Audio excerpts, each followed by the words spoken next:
Suid-Afrikaanse boere is gesog in die buiteland en Georgië is maar een van die lande wat ons boere se kundigheid en ervaring raak sien. 'n Groepie joernaliste het die land, naby Rusland, onlangs gaan besoek om te sien hoe die boere vaar wat hulle reeds daar gevestig het. Georgië het meer as 7 dekades lank onder sosialisme en kommunisme gestaan en gevolglik het die landbou agtergebly en word daar hoofsaaklik bestaansboerdery hier bedryf. Die land voer steeds meer as 70% van sy voedsel in, wat beteken daar is 'n enorme mark vir voedselproduksie.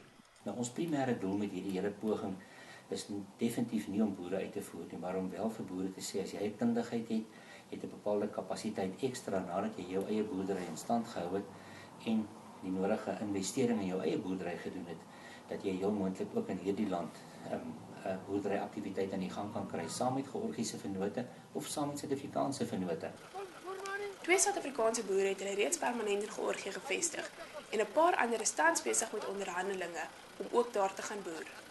Georgië se regering skep die nodige infrastruktuur en klimaat vir beleggings, maar boere moet weet hulle stap in 'n rou omgewing sonder 'n gevestigde markomgewing in. Ek sê jy kapitaal jy nodig het hierso. Hang af nou of jy staatsgrond koop of privaat grond. As jy by staatsgrond koop, het jy ten minste so alles en alles. As jy nou so trekkers en alles so ingesit het, dan sou ek sê so R35.000 per hektaar, dan het jy grond gekoop, insette met trekkers, met produksiekostes, alles ingereken. R35.000 per hektaar. Ja, dan is hy heeltemal ontwikkel.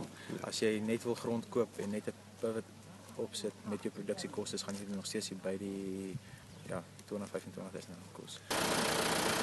Jy moet Juba gebruik om te betaal. Die taal bly een van die boere se grootste struikelblokke. Mense op die platteland verstaan nie Engels nie en boonop gebruik hulle 'n ander alfabet.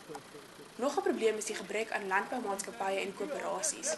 Boere moet dus baie goed beplan, want die aankoop van onderdele en saad is nie so maklik soos 'n rit dorp toe nie.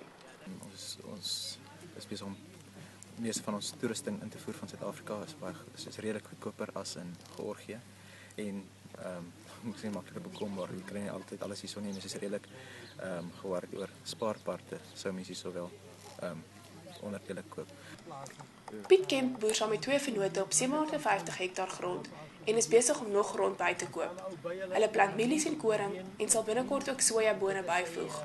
Dan moet jy baie mooi jou beplanning doen, want jy kan nie oor die straat stap met 'n trekker en onderdele gaan koop nie. Jy moet redelik beplan en voor die tyd jou saad en al daardie goed kry. Dan is daar ook die man wat 'n veewelboer moet aanvaar. Dis geen drade en heininge om die lande nie. Hierdie manne het mense wat elke dag hulle beeste oppas. Arbeid is volop, arbeid is beskikbaar. So nie bekommerd wees maar nie drade is nie. Jy kan later daarbey aanpassings maak. Ook is die produksiekoste dieselfde as in Suid-Afrika, maar met die regte kontrakte kan boere tot 1,5 keer meer in hul sakke steek. Ek is 'n Georgiaan, 'n trotse Georgiaan. Ek sal of af en toe bly wees die Cheetahs die blou bulle wen, maar ek ondersteun nou die Georgiaanse rugbyspan. Ons het 1 beker wedstryd gewen in die wêreldbeker en ek ondersteun die sokkerspan wat bietjie sleg vaar by die stadion. En dan geniet ek die tennis. Mense, hier's mooi mense wat tennis speel. Dit is daar tot daar.